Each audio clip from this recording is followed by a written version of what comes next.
दोस्तों जय हिंद। केंद्र की नरेंद्र मोदी सरकार के लिए एक बड़ी खबर है और यूं कहें तो यह एक बड़ी खबर भारतीय जनता पार्टी के लिए भी है और उन अंधभक्तों के लिए भी है जो दिन रात सरकार की चाटुकारिता करने में लगे रहते हैं, जिसमें एक बड़ी जमात पत्रकारों की भी शामिल है अंधभक्तों में। लेकिन इस बार जो खबर आई है वो उन पत्रकारों के लिए खास तौर से खुशखबरी लाई है जो आलोचना करते हैं सरकार की नीतियों का, जो असली पत्रकारिता करते हैं, सरकार से सवाल पूछते हैं, उनसे हर बात में आंख मिलाकर के पूछते हैं कि आपने ऐसा किया तो क्यों किया और इसका अंजाम ऐसा क्यों हुआ। हम बात कर रहे हैं पत्रकार विनोद दुआ के मामले में। पत्रकार विनोद दुआ के ऊपर पिछले साल एक मुकदमा दर्ज हुआ था राजद्रोह का, सेडिशन का। उसे सुप्रीम कोर्ट ने खारिज कर दिया है। सुप्रीम कोर्ट ने उस राजद्रोह के मुकदमे की थैली उठा करके, उस पोटली को उठा करके कूड़े की थैली में डाल दी है, कूड़ेदान में डाल दिया है, समझ लीजिए। और ये मामला हम आपको समझाएंगे, पूरा बताएंगे, क्योंकि आज का ये एपिसोड बहुत खास है, इसलिए आखिर तक देखिएगा। इस मामले में हम आपको एक ऐसी व्यवस्था के बारे में बताने जा रहे हैं जो पूरी पत्रकार बिरादरी को जो है वो संरक्षण प्रदान करता है। जब विनोद दुआ के खिलाफ एक मामला दर्ज हुआ और ये मामला दर्ज ये हुआ कि उनके खिलाफ जो है एक बीजेपी के नेता जो हिमाचल प्रदेश में बैठे हैं, उन्होंने जो है मुकदमा दर्ज करा दिया था। और वो भी इसलिए क्योंकि उन्होंने 30 मार्च 2020 को अपने एक वीडियो में यूट्यूब पर जो अपना एक वो शो किया करते हैं, विनोद दुआ शो, अपने उस प्रोग्राम में उन्होंने नरेंद्र मोदी सरकार की आलोचना कर दी। कोरोना से निपटने के मामले में जो लॉकडाउन लगाया गया था उसको लेकर के आलोचना कर दी, जिसके बाद हिमाचल प्रदेश में बैठे एक बीजेपी नेता को, भारतीय जनता पार्टी के नेता को छटपटाहट मच गई और सबसे ज्यादा बुरा उसको लग गया। यानी दिल्ली में बैठा एक पत्रकार अगर कोई काम कर रहा है तो देश के दूसरे कोने में बैठे व्यक्ति को किस तरह से तिलमिलाहट हो जाती है, यह बात आप जरूर समझिए। और विनोद दुआ किस तरह से सवाल पूछा करते हैं, किस पेचीला तरीके से किस जो है नुक्ता खोज कर वो निकाला करते हैं सरकार के मामले में, वो आप बखूबी जानते हैं। और विनोद दुआ ने सरकार की दुखती रख पर हाथ रख दी और जिसके बाद उनके खिलाफ सेडिशन का मामला दर्ज किया गया। और फिर क्या हुआ, विनोद दुआ ने जो है इसके खिलाफ जो है बकायदा पूरा केस लड़ा और इस मामले में जून 2020 में सुप्रीम कोर्ट ने जो है उनकी गिरफ्तारी पर भी रोक लगा दिया। और फिर उसके बाद यह हुआ कि उनके ऊपर आरोप क्या क्या है, जरा इस पर गौर कर लीजिए।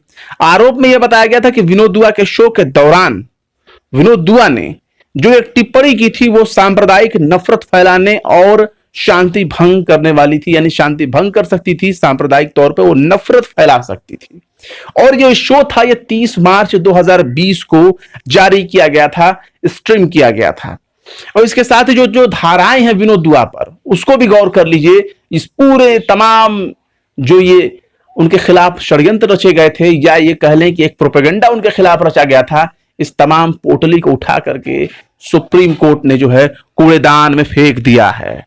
और मामला देखिए विनोद दुआ के खिलाफ क्या क्या लगाए गए थे। विनोद दुआ के खिलाफ जो एफआईआर दर्ज कराई गई थी वो थी आईपीसी की धारा 124 यानी सेडिशन, एक तो 124A सेडिशन का चार्ज, राजद्रोह का।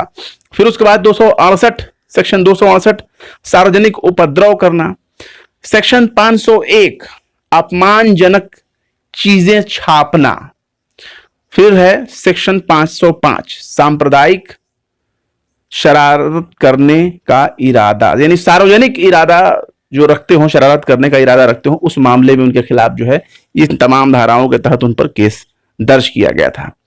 उसके बाद फिर क्या हुआ, सुप्रीम कोर्ट ने कहा है, बहुत अपनी टिप्पणी, एक बहुत ही तल्ख टिप्पणी की है जो कि खास तौर से बीजेपी के नेताओं को भी सुनना चाहिए। उनके अंतर्गत, सरकारों के अंतर्गत काम करने वाली जो पुलिस है उसको भी जो है सोचना चाहिए, क्योंकि इसमें सबके बारे में एक टिप्पणी आप समझ सकते हैं।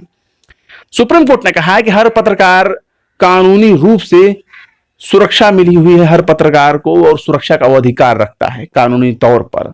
सुप्रीम कोर्ट ने कहा है कि सभी पत्रकार इस तरह के राजद्रोह के मामलों में सुरक्षा प्राप्ति के अधिकारी हैं, उन्हें हक है कि वो सुरक्षा प्राप्त करें।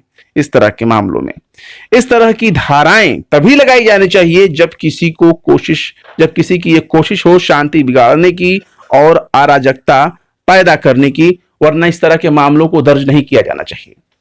इसके साथ ही सुप्रीम कोर्ट ने जिसका हवाला देकर के, जिस व्यक्तित्व, जिस शख्स का हवाला देकर के विनय दुआ के केस के मामले में उस सेडिशन के जो चार्ज थे, मुकदमे थे, वो उसे कैंसिल किया। वो केस था पत्रकार केदारनाथ सिंह बनाम बिहार सरकार। इसका जिक्र सुप्रीम कोर्ट ने अपने डिसीजन में किया और इसी के तहत जो है सुप्रीम कोर्ट से पत्रकार विनोद दुआ को एक बड़ी राहत मिली है। और क्या है, जरा इसको गौर करिए, क्योंकि हम समझा देते हैं कि आखिर इस जो ये पत्रकार केदारनाथ बनाम जो बिहार राज्य है, इसके मामले में क्या आखिर है, क्योंकि हर खबरिया चैनल इस चीज का जिक्र कर रहे हैं, लेकिन इसका जिक्र नहीं कर रहे हैं कि जिसका जिक्र सुप्रीम कोर्ट ने किया है, पत्रकार केदारनाथ सिंह बनाम बिहार सरकार, आखिर वो मामला क्या था, उसको समझना ज्यादा जरूरी है। क्योंकि खबर तभी कंप्लीट मानी जाएगी जब उसकी जानकारी पूरी हो, और आधी अधूरी जानकारी इस वक्त हर जगह चल रही है। तो आपको बता दें, 1962 में एक मामला पहुंचा था, वो भी सेडिशन का ही था। 1962 में सुप्रीम कोर्ट में पत्रकार केदारनाथ सिंह बनाम बिहार सरकार के मामले में सुप्रीम कोर्ट ने एक बहुत ही महत्वपूर्ण व्यवस्था दी थी, एक अच्छा समाधान दिया था। इस मामले में अदालत ने ही व्यवस्था दी थी, कहा था कि अदालत ने कि सरकार की आलोचना या फिर प्रशासन पर कमेंट करना ये कोई राजद्रोह का मुकदमे का बड़ा वजह नहीं बनता, ये इससे कोई राजद्रोह नहीं होता। राजद्रोह का केस तभी बनेगा जब कोई वक्तव्य ऐसा हो जिससे हिंसा फैलने की या हिंसा फैलाने की आशंका हो, या फिर हिंसा बढ़ने की नौबत आ जाए और हिंसा बढ़ाने का जो है तत्व उसमें मौजूद हो, उसके कमेंट में, उसके भाषण में, उसके वक्तव्य में। तो इस तरह से आप मामला समझ सकते हैं। तो इसी मामले के तहत व्यवस्था दी गई जिसमें सुप्रीम कोर्ट ने कहा कि भाई आलोचना कर दी गई, राजद्रोह हो गया, कोई कमेंट कर दिया तो राजद्रोह हो गया। तो ये सबसे बड़ी सवाल यह है कि पत्रकार जिस चीज को पूछते हैं, उनका काम है, उनका पेशा है, वो पूछ रहे हैं कि अब सरकार की नीतियां क्या है। वो जब सरकार पर सवाल उठाते हैं, सरकार से अलग राय रखते हैं, तो उनके खिलाफ तमाम तरह के मुकदमे दर्ज कर दिए जाते हैं। ऐसा हम अतीत में देख चुके हैं, अभी भी मौजूदा हालात में भी देख रहे हैं। और ये तो पत्रकारों का मामला है, आम नागरिकों को तक नहीं बख्शा जाता। किसी ने नारेबाजी कर दी तो हो गया, किसी ने जो है रैली निकाल दी तब उसके खिलाफ राजद्रोह का मुकदमा दर्ज हो गया, किसी ने कोई बात कह दी, भाषण दे दिया तो मामला दर्ज हो गया। तो इस तरह की चीजें काफी तौर पर मशहूर हो चुकी हैं। और खास तौर से 2-3 पॉइंट है जो हम आपको बता दें।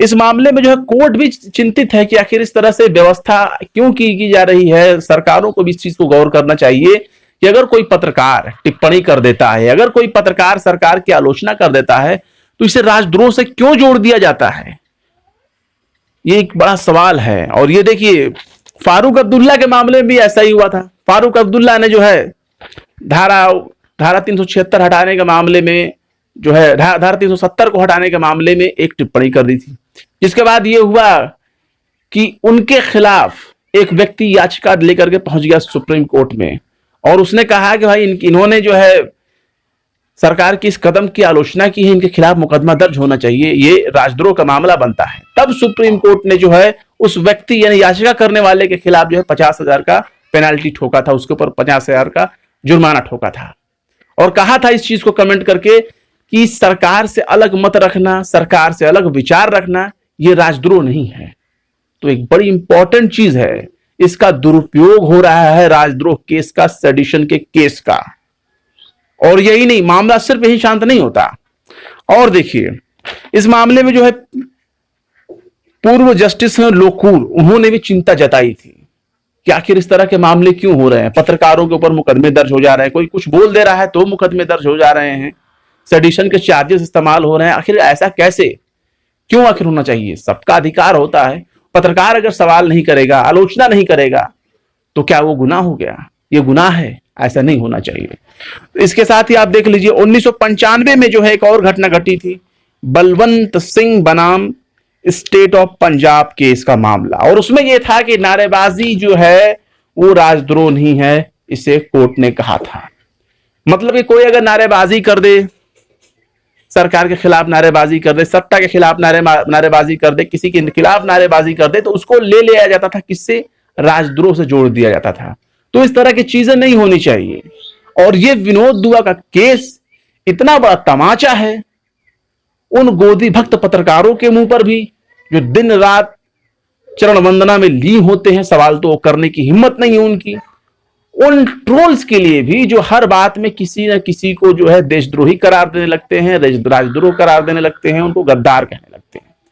और खासतौर से भारतीय जनता पार्टी के उन नेताओं के भी मुंह पे भी एक तमाचा है जो कि खुद को फेमस करने के लिए पहुंच जा रहे हैं दूसरे के ऊपर सेडिशन का मुकदमा दर्ज कराने के लिए, राजद्रोह का मुकदमा दर्ज कराने के लिए। यानी पत्रकार अपना काम करे, ये इनको बर्दाश्त नहीं है।